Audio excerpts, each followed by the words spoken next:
Hello, good Hi, afternoon. hello. How are you? Good, good. Everything's okay. How are you? Everything, yeah, everything is going well despite of the lockdown. We've been almost a month, no, yeah, 1 month already. Yeah, I And know. I came from Spain and I also was in quarantine during all this period. So, yes, but it's everything will be fine. So, what about you? so sitting here You're in and Moscow?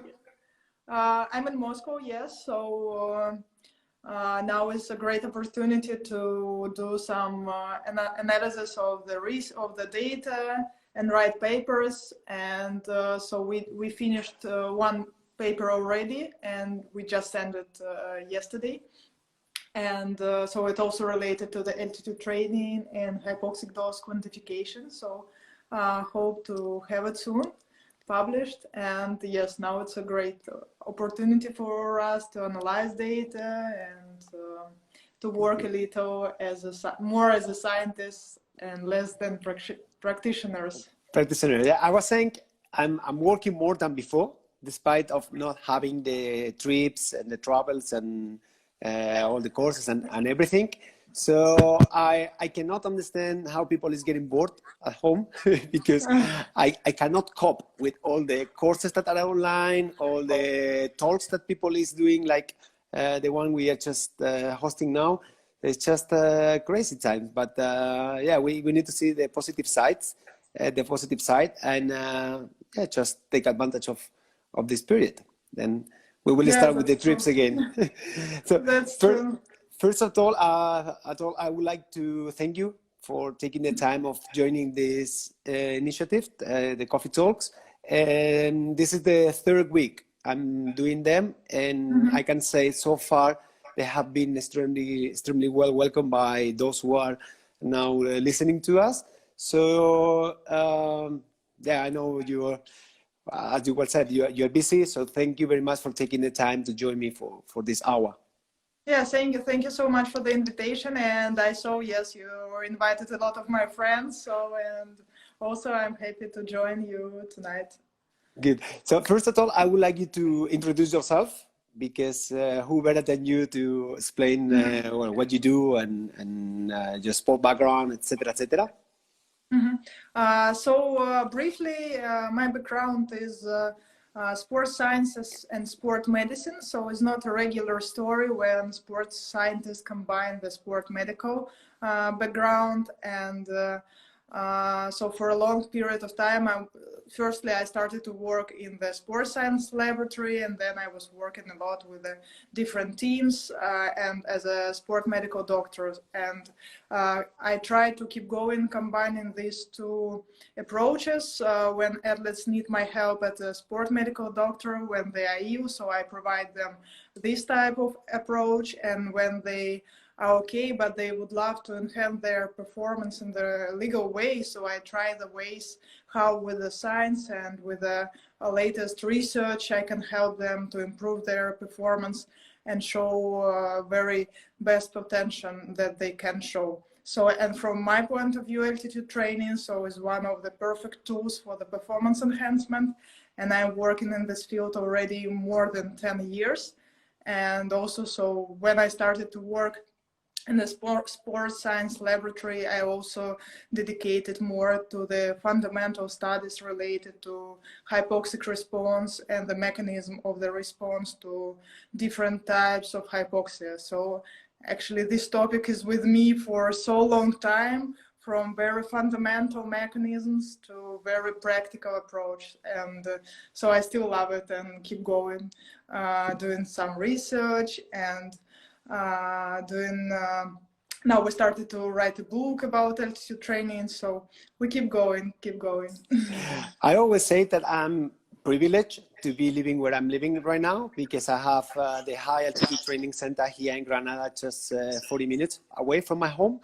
It's just for me, and I kept saying this during the coffee talks that usually we will have this conversation up there. So it's not through the screen, but I used to, every time you are around, just go upstairs to the mountain and just catch up while you're doing job or you have your breaks with the trainings and everything.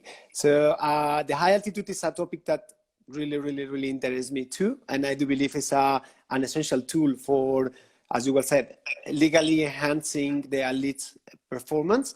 And that's why one of the reasons I wanted you to be on board and just share your valuable input, because you have a wide experience in the area, and I think it was quite important. So basically, the way why I started those coffee talks was, as you well know, I work for the ITU in the development department, and I run courses all over the world, but for those federations that are still, let's say, labeled as development ones. So those that are in the process of becoming developed federations. So a lot of coaches have obviously thousands of questions, because they either have limited access to the resources available or to the knowledge available, or they don't really have enough experience to apply all what is available into the proper practice. So when I'm saying that I'm living here in Granada and we do a lot of high altitude training camps, and I go up there quite often, then they just smash you with questions. How should I do it? For how long? What kind of considerations do I need to take before, during, and after going up there? So that's why I am. They already have heard from me, but I wanted them to hear from someone else. So that's why you are on board today. So first of all, I would like you to briefly explain me why it's important for athletes to use the altitude training. So first of all, I would like to say hello to my friends who are joining our direct talk. And so coming back to your question, the altitude training is a really, also coming back to your comments, actually, the altitude training is the field when you really need to get experience, and when you start to get experience on your own athletes, and when you make mistakes on your own athletes, is not really a good story. And that is why, actually, also from my opinion, if you have the possibility to connect with some professionals who are working in the field of altitude training, better to do it, because from one point you can enhance performance using altitude training, and from another point of view, you actually can destroy your athlete and finish his career. And this is very, opposite. Opposite results. So what you want, actually, yeah. Yeah, opposite results of the altitude training. You wanted to enhance performance to your athlete, and finally he need to finish his career or recovery during 1 year. So it's not really good story for the coach. And of course, I know a lot of coaches who did these mistakes and who are really scared about the altitude training and its application. And of course, a lot of coaches, they have a lot of questions about altitude training, because there are too many variables that you should control or you should know to actually help athlete to benefit from this type of training. And coming back to your question about the why actually athlete need the altitude training, so there are different types of altitude training, and recently one more new paper of group of Grobroy-Millet, Olivier Gerard was published. So it's a new paradigm of the altitude training, and there are now more than 14 different types of altitude training and different types of hypoxic training. Also, when you use artificial hypoxia, when you can actually improve every quality that you need. You can improve, if you are endurance athlete, you can improve your aerobic capacity. If you need to improve your buffer capacity, you can do it with altitude training. If you would like to improve your repeated sprints ability, you can do it with altitude training.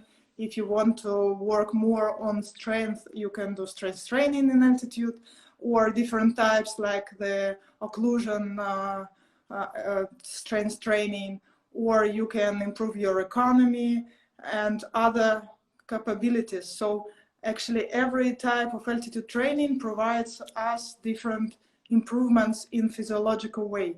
And so in my work also I come in from the more from the physiological pathways. So first for me it's important to understand which part of performance you would like to improve, or what limitation athletes has. And then when I know his limitation, for example, he need to improve aerobic capacity, improve, for example, total hemoglobin mass amount. So here perfectly can fit types of altitude training like lift high, train high, lift high, train low, and lift high, train low and high. So there are a lot of different methods, but yeah, you should always decide to go from your athlete and from his requirements. So you don't need just to start every method. So choose the best that fits season, that fits athletes, that fits coach, of course. So, and all the year plan of preparation. I often seen in the center here in Granada a lot of people that went up for the first time, and they obviously get excited by the fact of having, you know, such an amazing facilities, the surroundings, and every time they go up there, that means they don't have to worry about anything else but training. So they want to just squeeze as many hours of training as possible. So when they reach up there and you say, no, first week, it's easy. You need to do just a little training. They do not really understand until the day, because we always come by days, day 3 or 4, the reality hits them and they cannot walk upstairs, or they had a headache the night before, etc., etc. So if you wanna, what would be your advices for those that wanna train in altitude for the first time, and kind of recommendations they should take into consideration before going up there, while staying up there, and then after? So it's actually a really big question that you asked. Yeah, so I just wanted to summarize a little bit, because that's actually I will divide it a into PhD. small parts. Yeah. But first of all, I would like to start with this altitude training center in Sierra Nevada. So when me personally, I went there for the first time, I was really amazed about the facilities. So I strictly recommend for those who would love to have an altitude training at the altitude from 2,400 meters to 3,000, if I don't mind. You can put up, yeah, you can go to Villeta, for example, to 3,300. Yeah, so it's, yes, so you can do a lot of different types of training. There is a road upstairs, so you can do different types of like lift high, train high, for example, or go down and do lift high, train low. So these approaches are available at this center. And yes, so if you are going for the first time at the altitude, you are the coach or you are athlete who is going for the first time. So first of all, don't expect a lot from this training camp. I think this is the main idea that you should have, because sometimes in the first training camp it can feel really difficult with this, as you mentioned, acute mountain sickness syndromes, like a headache, like poor sleeping, and then actually from my experience, it's very difficult for an athlete to, in the first training camp at altitude, to make the all training plans. So that actually training plan should be modified for the athlete who is going for the first time at altitude, and coach should be very patient and do not expect from athlete that he will actually complete all these workloads that he was expected that he will do.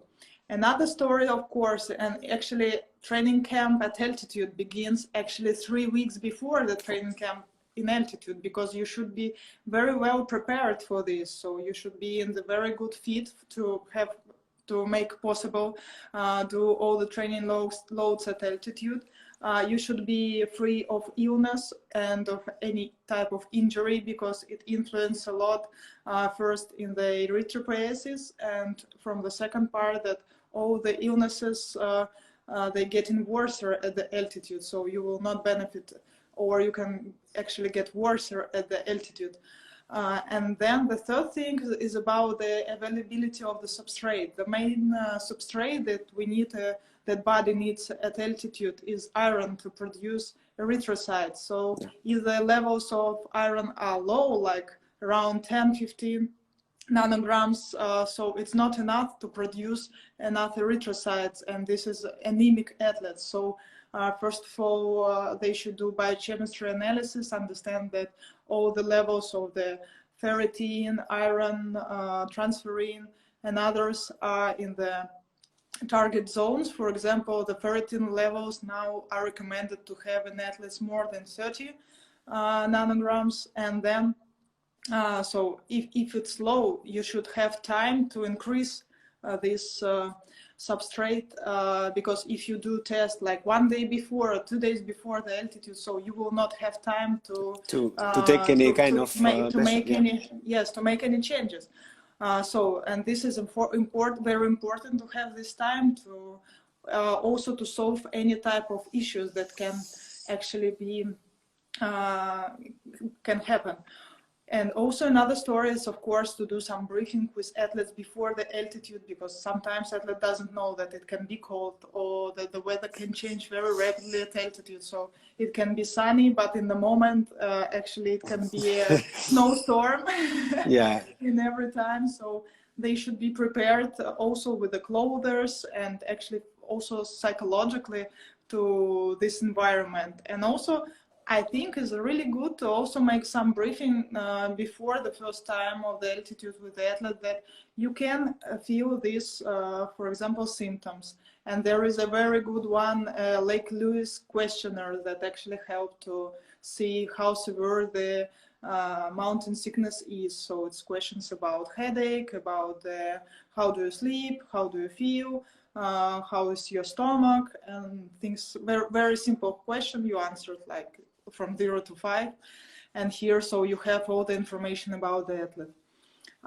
So, and then when you come to altitude, so coach should be very attentive to his athlete, and the most important period is the first days of acclimatization. And here the training load of course should be decreased, and from one point of view, coach can make this mistake and make training load very intensive. And from other point, also athletes, I see that they also do this mistake, and they don't like to go in the zone 2. They would love to go faster, zone 3, all out, first day. While we are just jogging, we want to do something very fast, so we are feeling okay.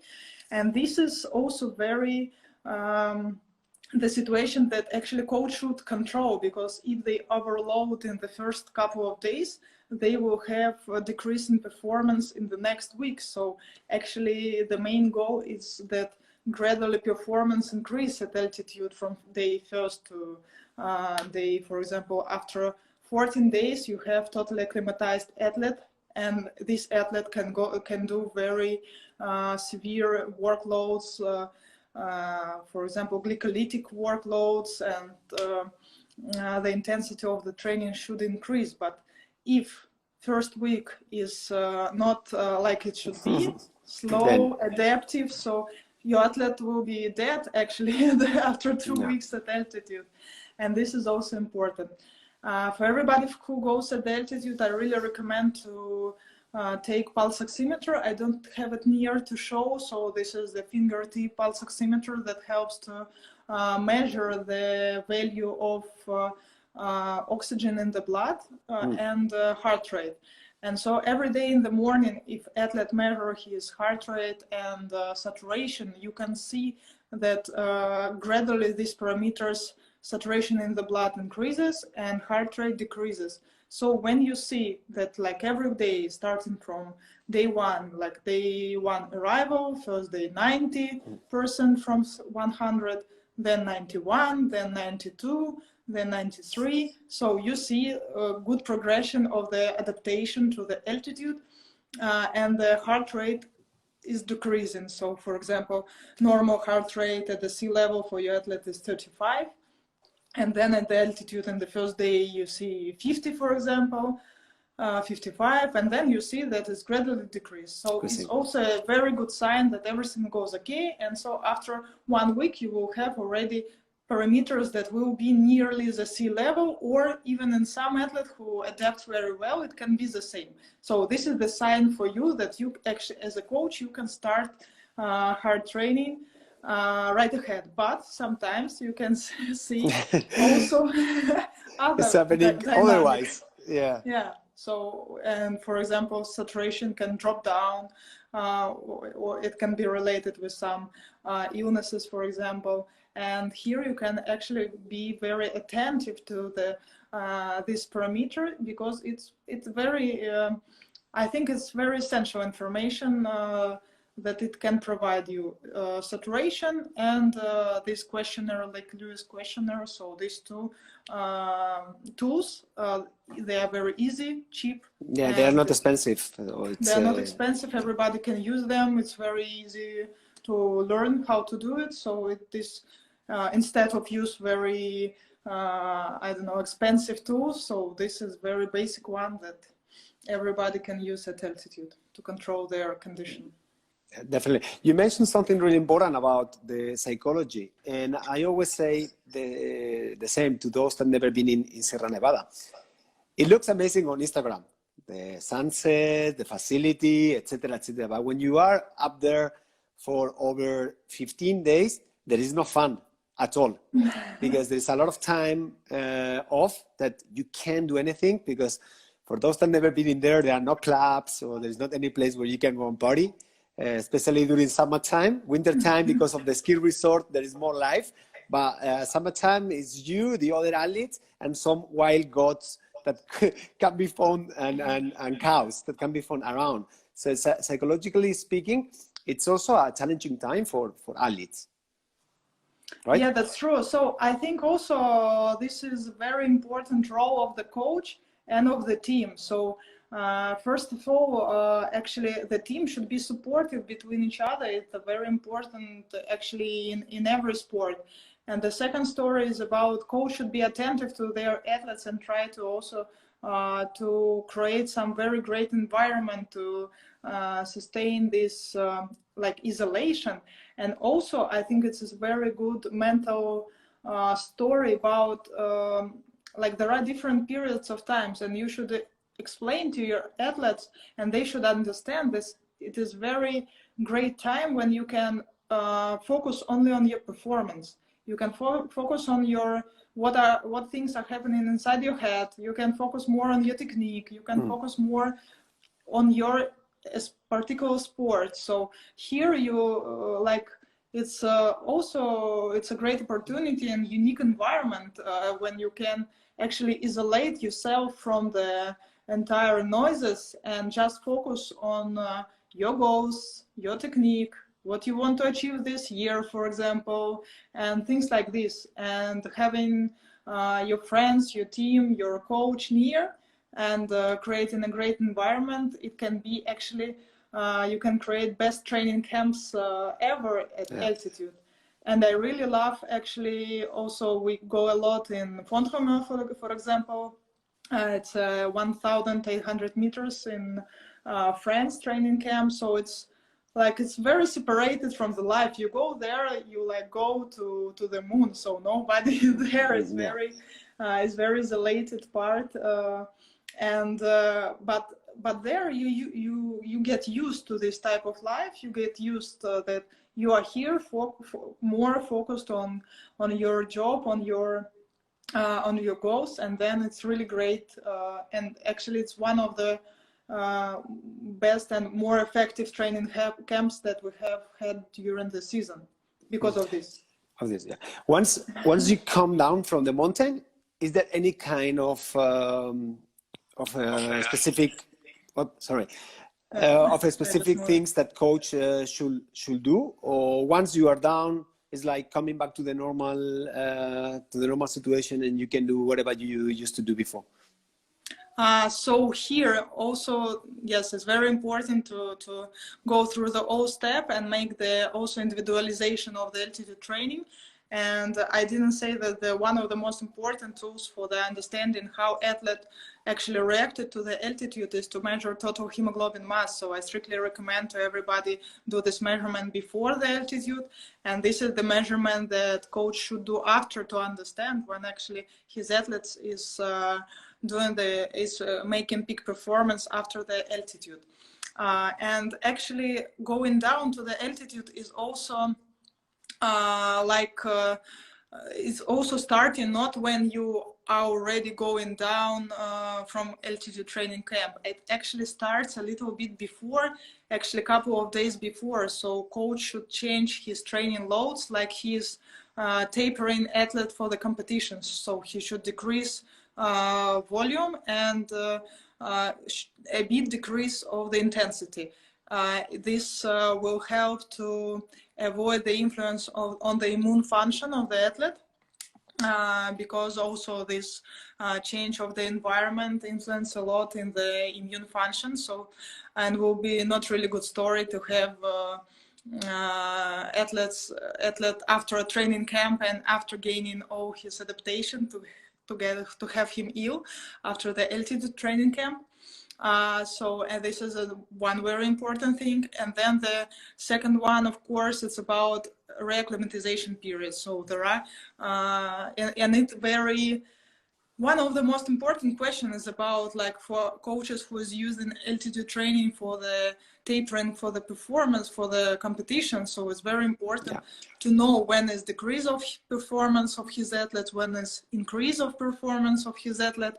And there are regular standard days that we know, for example, like day 3, 4, then we have decrease about day 7 till day 12, and then after, like, to be very sure, everybody is starting after then day 14. But so here there is no like any golden rule that will not change these days. So of course, with every athlete, it's very important to individualize this approach. And for the coaches who work for a long period of time with their athletes, and for the athletes who has very long experiences in altitude training, so everybody is knowing days of the peaking after the altitude.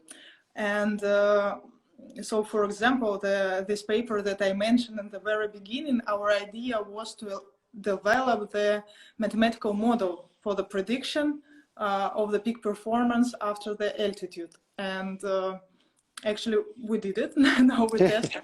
Yeah, and it will be, I think it will be like one of the answers to the question of the coaches.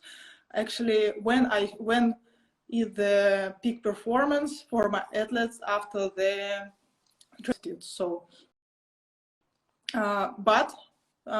so for everyone, it's like the question about only of guessing and trying and about the experience. So it's very important to know these days. It's very important to understand when your athlete is peaking performance, and it's very important to understand when is the decrease of performance, to not put starts on these days. And there are also different combination that also coaches can use after the altitude training. For example, the combination of the hypoxia and heat is working very well, and because of the physiological adaptation. So, for example, you go to the altitude to increase your total hemoglobin mass amount, and then you go to the heat to increase your blood volume. They are related in the linear relationship, so you will gain in these two environments a lot. So, but there is always a but.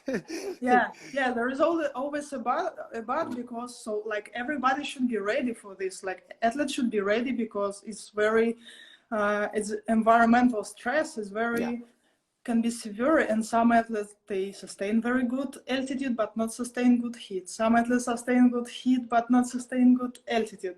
So like in my practice, I met a lot of athletes who hated altitude. But for example, they hated this because so many mistakes were done, actually. And I heard a lot of athletes who told me that we are non-responders to the altitude. But I was asking, but why you think you are non-responders? You did genetic tests or what? Oh no, I didn't have any performance enhancement after effect. Performance enhancement effect after the altitude. But this is doesn't mean actually that athletes doesn't respond. So and for me, it's actually when athlete didn't have any performance increment after the altitude. It's actually a question for me, but why he didn't have it? So I should analyze all the data and understand where was the mistake, if it was. So where was the problem? So what we should change for the next time? Maybe, for example, this altitude wasn't enough for him to have any reaction. So he went 1,800 meters, but maybe he need to go higher to 2,000 meters, for example. Yes. Or maybe it can be opposite story. Maybe it's too high for him. So maybe he should start with a lower altitude and go first to very low altitude, like 1,400 meters, and just adapt and see how your body reacts to this small altitude, and then only keep going to the higher altitude. So like gradually adapt to the altitude. So this is very long story. Yeah, definitely. And I do agree with you, because a lot of people, and this is my next question, but before I jump into this one, a lot of people said, no, I went to altitude once and it didn't work. And you start asking questions like, okay, but have you measured your iron levels before going up there? No, I didn't. So perhaps, as you well said, if you don't have enough iron in your body, you're not gonna generate any new red blood cells. So that's more than proven already. So it's there's some basic things, but for example, you have a lot of iron, but you have not a lot of B12 or folic acid, so it will not work. It will not work. Yeah. So it's not as simple as just going up to the mountain and kill yourself up there. So there's a lot of science in behind that. So another story, actually, I will interrupt you, sorry, with the hypoxic altitude generator, you know, so like I know some athletes who just took hypoxic generator and then put it the highest altitude the generator can give. And then they thought, I don't have any effect from the altitude training. Actually, I have the decrease of the performance after this, but oh my God, if you sleep at 6,000 meters, so for sure you will have problems after. Problems with that. Yeah, and it's, as I said, I think it's a topic that is becoming more popular because of the number of athletes who are using these methods to enhance performance. We were saying, especially in triathlon, and I was having a chat with Ari, the Norwegian coach.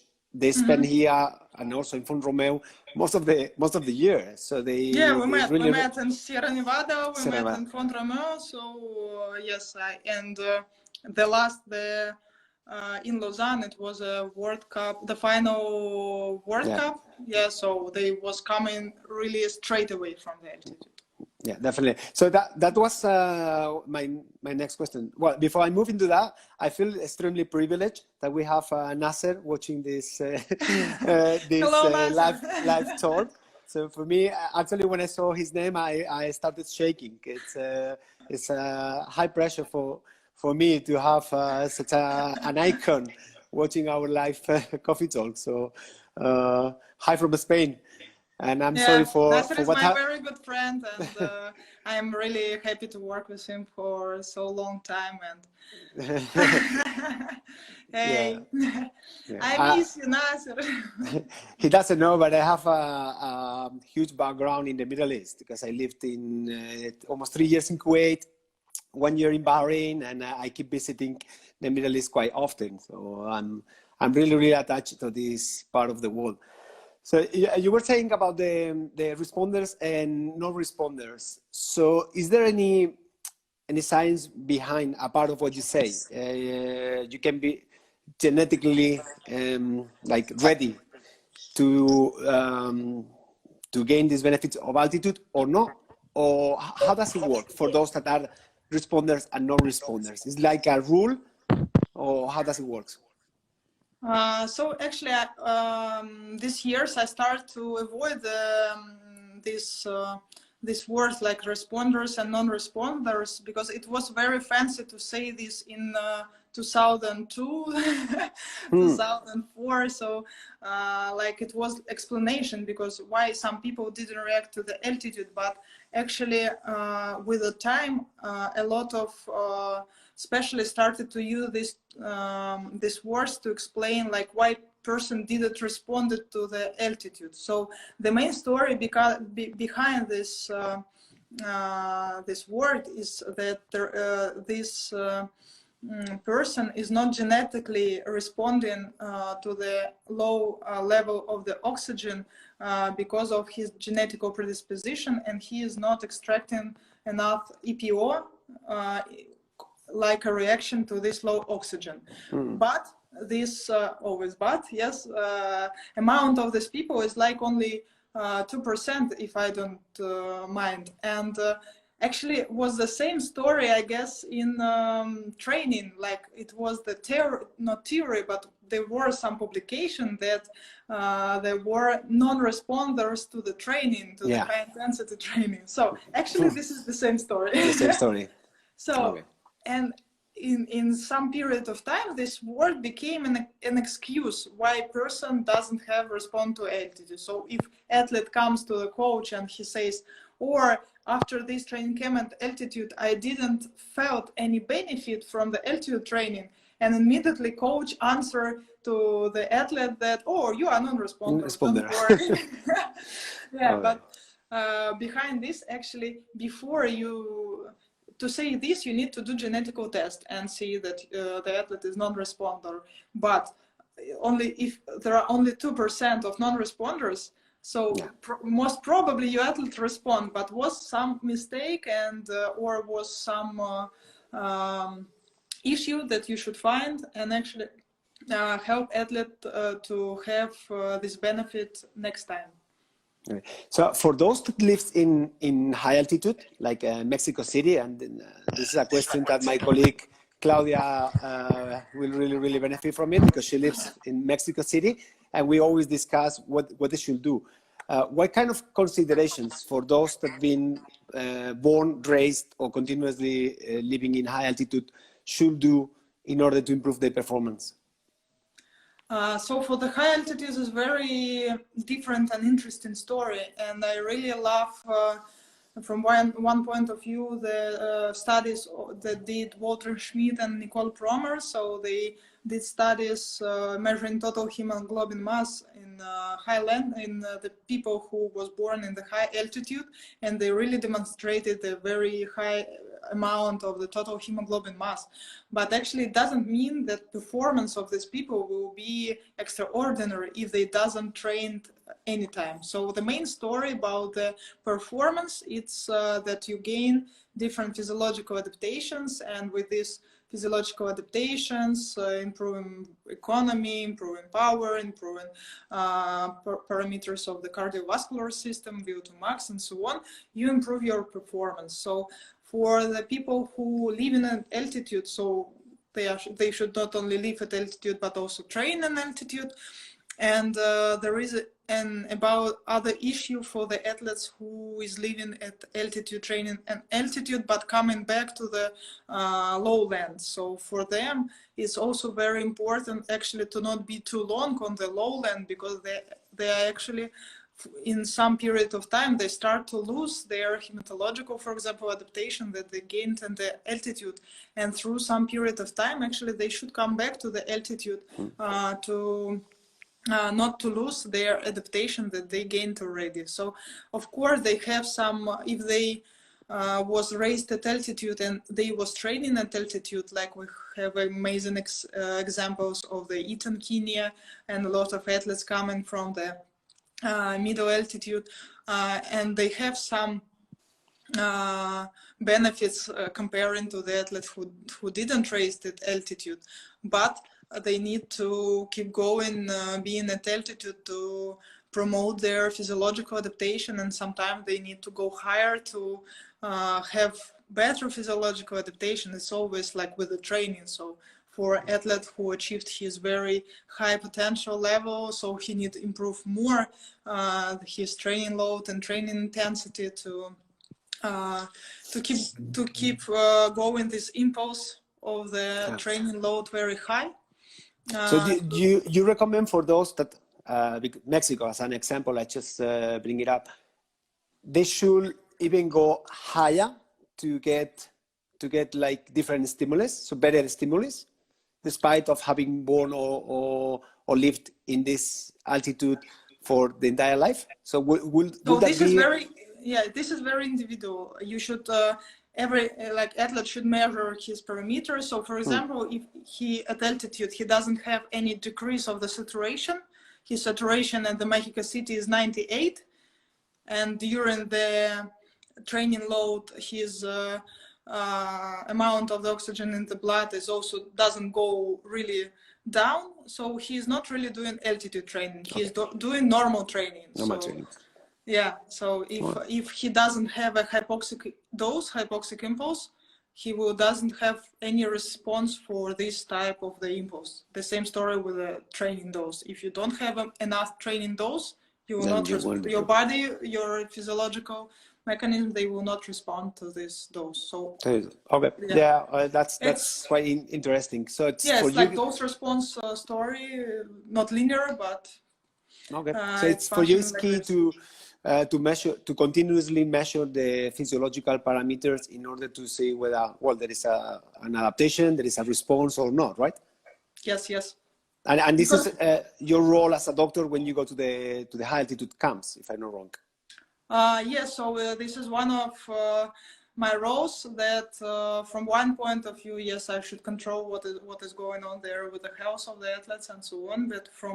But huge part of my work is actually to measure different parameters, blood oxygen saturation and muscle saturation, for example, and lactate and others. So we measure different parameters and then we analyze them. So if you have like 12 athletes every day, you have some data about their, like we do some night recovery monitoring, so how they recover it and so on. So like if you have from every athlete each day some amount of information, you should analyze this information and provide it to the coach as fast as possible. So we're also measuring a lot of power data and data in the gym and technical data. So it's very nowadays, I used to say nowadays we're coaching human beings, but we are also coaching numbers. So it's the amount of info we can gather nowadays is unlimited, and I think it's key what you say. Gather it, analyze it, take decisions, and just transfer it to the coach or whoever is prescribing the training. I think is key, and I think everybody that been on these coffee talks before agreed on the importance of multidisciplinary teams. You know, each of us have a role, because if you're alone, you're gonna lack on something. Either knowledge, resources, so it's almost impossible to cover all the areas. So we have 15 minutes because Instagram only allows us for an hour. So I'm gonna give the ground to whoever wanna ask questions. You are free to answer them or not.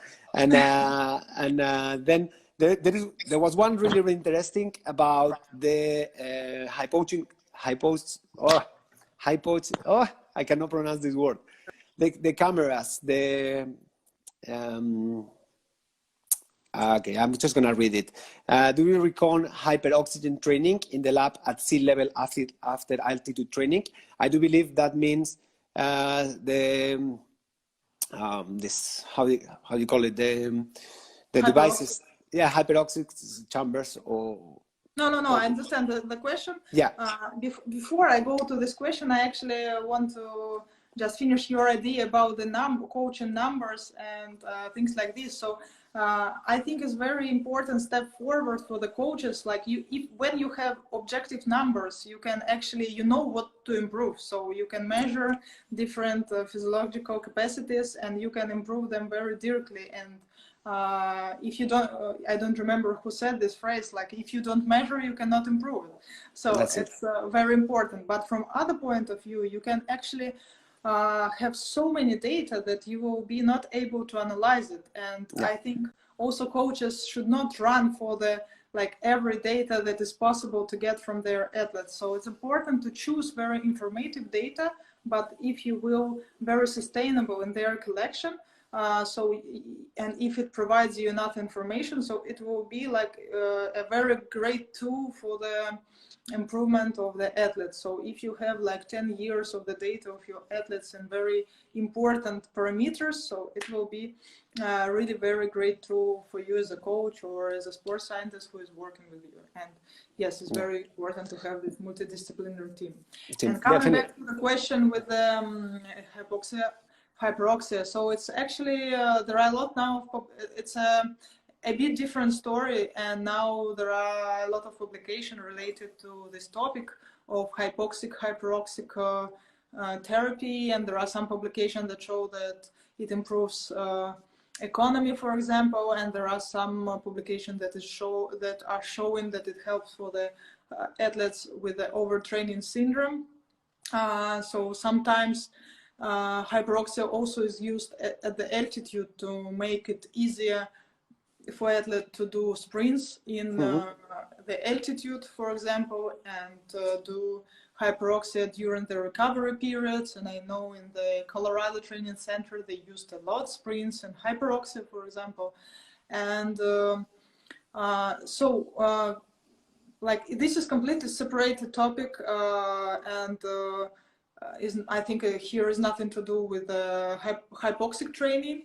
But this tool is also very interesting. It can be used, and hyperoxic training, for example, from the physiological mechanism is very good for the stability of the membrane. So if you would love to work more on the antioxidant pathway, so this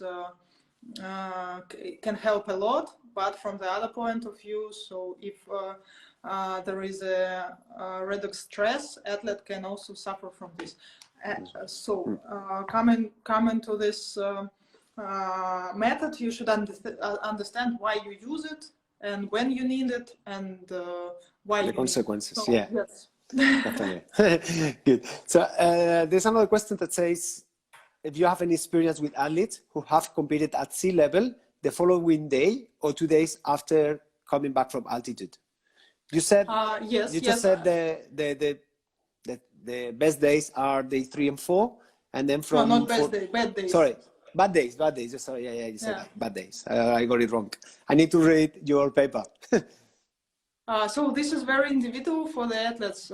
So some athletes, they can actually is a bit risky situation. So for athletes should understand the risk that they come down, and they will, if they understand that, and they know, it's very important, if they know when coming back from the altitude they are feeling great at the first and second day, and they can compete and show their best performance, so they can do it. And I've had athletes who 100% knowing that first and second day the very best day for them.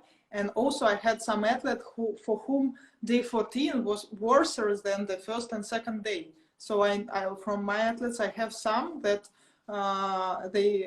we know that they should compete, they should stop altitude or hypoxic training, go down and compete immediately, and this approach will be best for them. So this like this only the question of the experience. And then I know athletes who have competed on the day 3 or 4, and for them these days are not really the worst days of the performance. It's for them regular performance, but they have decrease on day 5 or 6.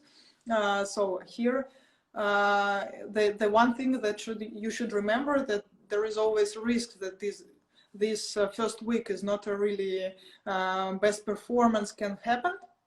But if you are sure that it will happen, so and you Go try for it, not like you are self-confident and I'm sure that the best performance will be. No, you already tried this, and you understood that yes. So I'm showing a good performance in these first, second days. Why not? You can also do it before important competition, but trying before. So why not?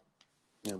I had this conversation with with Javier Arguelles from is the biomechanic in the high altitude center in Granada, and he said, because he's been working there for almost 10 years, if not more, and has also a huge experience in high altitude. He said he have seen everything, like people competing at the best on day 1, day 2, day 3. So it's actually really individual as everything in training. So there are not like rules that can be applied to everybody. So it's best is just to try. If it works. If it doesn't, just find another strategy. That's I think what is important. Yes, that's true. That is why I'm not also, when I just started to work with altitude training, so I was more categorized with this story. But then after years of the practice, I understood that here, yes, it's always you should try and understand what is best for your athlete, or if athlete is trying to understand for himself, he should actually understand what is best for him. Okay. Because you also do a lot of research, if you had to give an advice to the development coaches who are always seeking for information and resources and new ways of increasing the knowledge, where they should go and find this kind of info? So I don't know, from me it can be very difficult to advise because me personally as a scientist, I'm going to the pubmed.com and there I just go through the papers, and then so as I am for a long period of time, I'm in following different topics, so I understand what, and I'm looking what new, like every Friday I look at what new we have in altitude training. For example, you put keywords like altitude training, so I know, so this week we had this new paper on altitude training. And also is like already professional deformation in the conferences. I can hear like if the material is of this year or last year, or when scientists stopped to follow the updates and so on. But for coaches, what I found actually for them is quite difficult to go through the real scientific papers, and that is why also I actually started to write a lot of different types of like popular articles and explaining in the popular way what does it mean, and giving talks and lectures about also altitude training. So and trying to simplify this the things and these approaches, and trying to simplify to make it more practical, you know, because when you read like 10 papers, you don't, at the very end of the story, you doesn't understand, but how practically I can apply it. And I think so.